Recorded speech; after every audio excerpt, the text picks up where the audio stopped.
Welcome to the channel, everybody. I am Phil Beckwith, the professional painter and decorator, and today is going to be a bit of a how to prepare a room and what do I do to actually get it ready for doing some painting. Now, this video is going to be in sections, so today is going to be just a brief talk and just tell you what you need to be doing if you're in a situation like this where you've got a room and you want to know what the process is from really start to finish of what do you start with and how do you finish. So makes sense. So this video is going to be about talking about prep. The next video that you'll see will be probably touching on spraying the ceiling, because I will be spraying the ceiling with AF1 from Albany, so that'll be another video using a GXFF. Now I've got that down there if anybody can spy it and spot it. So that's what we're going to be doing. We're going to be talking about what we're doing and big sections of video that'll actually tell us the process of what I'm doing on that particular part of the job. So what do you preparing first, then you'll paint your ceilings, then you'll paint your walls, and then you paint your woodwork in the normal way. I'm not going to do it like that because this video section is going to be preparing. I'm going to be spraying the ceiling. I'm going to then drop onto the woodwork and I'm going to spray that. Then the tape will be coming out and I will tape up all the woodwork and the walls will be hand finished, i.e. with a brush and a roller. Now, some people will say, oh, you can spray your walls. I know, but do you know what? I can cut in and roll and wait for stuff to dry and then recoat, no problem. I've got no problem on this job to actually wait for that happening. Also, if you do need to touch up your final coat, whether you're spraying particularly, your final coat probably does want to be brushed and rolled anyway. So that's personal preference, that's entirely up to you. But what have I done today? Right, I've come in. Thankfully, the customer has cleared all the little nicks and knacks and nooks and all the bits and pieces that I don't want to be knocking off. But there is a cabinet, there is a corner sofa that I've sheeted up there. Telly I've managed to put in another room, and the dining room table and chairs is amongst all that ramble just there. But what I've done, I've got that all in the middle. I've sheeted it up with traditional dust sheets. If you've got paper bagging, if you've got plastic bagging, don't want paper bagging. If you've got plastic bagging, you could plastic bag over it. But I've got proper sheets, proper dust sheets, so that's all covered over. You can probably just see there, I've got, I've lost it. I've got the hand masker out, and there's certain areas that I'm going around with the hand masker. That's a roll of tape on some brown paper. I've gone around the light fitting there. What else have I done? Right, I've got the Q1 floor protector. Now, the reason I've used that is because this floor is an engineered oak floor. I've gone round, swept up, and I've gone just around the perimeter with some of the Q1 more delicate tape. This is the one that's ideal for spraying, because where the skirting meets the actual floor, I want something that's not going to be too sticky, that when I come to pull it off it's breaking up on me, but I want something that's going to give me a crisp line up against the skirting. So I've gone around with that first, then I've gone in with the Q1, and the Q1 has its own matching masking tape if you want. I've actually used the masking tape that goes with the prep boarding. Let's interchange. And you'll see that being the brown tape there holding it all down. Now, because this floor is underheated, I am noticing that it is starting to lift slightly with the heat. This is a breathable paper, so that should be controlled with that boarding as well. But I did notice around the sides, the tape is just coming away from that tape. So what I've done, I've gone around the perimeter and I've used the mask, which is the reddish colour. That tape is something that can stick to brickwork and things like that. So that's going to hold my edges down, as you can just see there. So that's the flooring. That's all the furniture covered up. And let's talk about the process of what I'm going to be doing on this room when you cast your eyes over what the surface is actually like.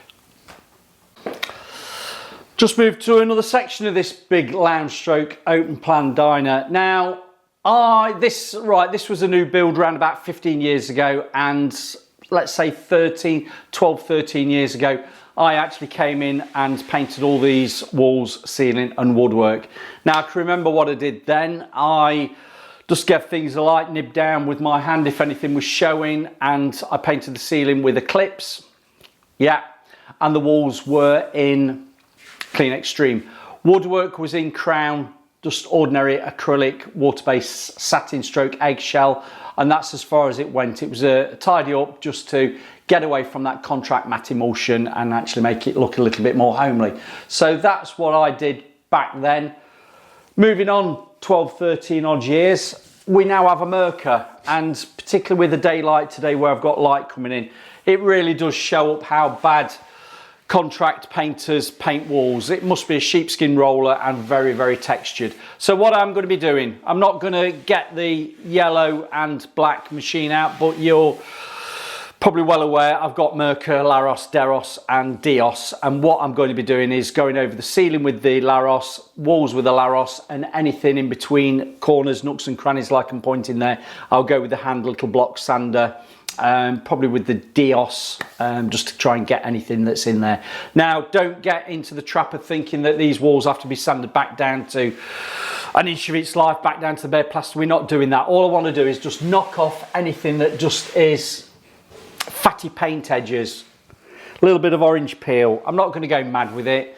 I'm just going to try and improve on what's already there. So that's what I'm going to be doing on the ceiling and walls. That's straightforward. Woodwork, I've got the hand sander, and again I will be going around all the woodwork to improve on that with the Mirka again. The yellow and black company, no endorsement, no sponsorship, nothing like that. We've had Mirka for easily over 10 years. So I'm going to be going over that woodwork with the Mirka with a surf prep pad, which is a sponge pad. I'll just go and get you one. And if by magic I'm back. So that's what we're looking at. I've got the surf pad, I've got plenty of surf prep pads. This is just one I've just picked up. You take off the traditional, stick it on there, and you can see that the sponge will then contour to anything that you're actually going over and sanding. So that's what I'll do. You've also got the thinner ones. They go on, and that will just get down. I'm going to say get down. That will sand down any of that MDF skirting that I've got down here and get them into a little bit better condition than they actually are. Now, again, this is woodwork that is water-based. It's been previously oil-based. So I'm going to be sanding it all down, and when I come to actually paint it, I'm going to move you around. Let me just show you what I'm going to be painting it with. Let's move around to here.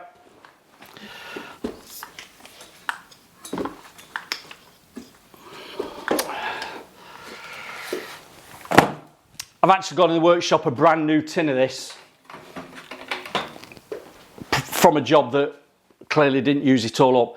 I'm going to be going around with the Helmi 30. Now this is in white. The reason I'm going to use this because I'm going to be spraying the woodwork. So the ceilings will be sprayed, the woodwork will be sprayed, and then I will do the walls afterwards once the woodwork has actually all dried off. Now Helmi is a really good product. It's a quick drying product. I will say 2 to 3 hours. You might even find you recoating with a brush, but particularly with spray, because you're putting a finer I would say a mist coat over your woodwork. You're not overloading it, hopefully not. You can actually probably see that drying pretty quickly, and you would end up putting 2 coats on within an hour to 2 hours, if not even sooner. Just make sure it's dry. So that's what I'm going to be using on the woodwork. And all I'm going to be saying now, I'm just going to be looking around, and I'll move you here for an example. There is a very fine crack in that ceiling. So what I would say to you is, if you've got something like that, a knife, craft knife is what I use. This isn't one I use for actual paper hanging, but it is a snap-off blade. Or you've got a putty knife. Just open these cracks out slightly. Don't go mad with it. Just follow the line of the crack and open it out.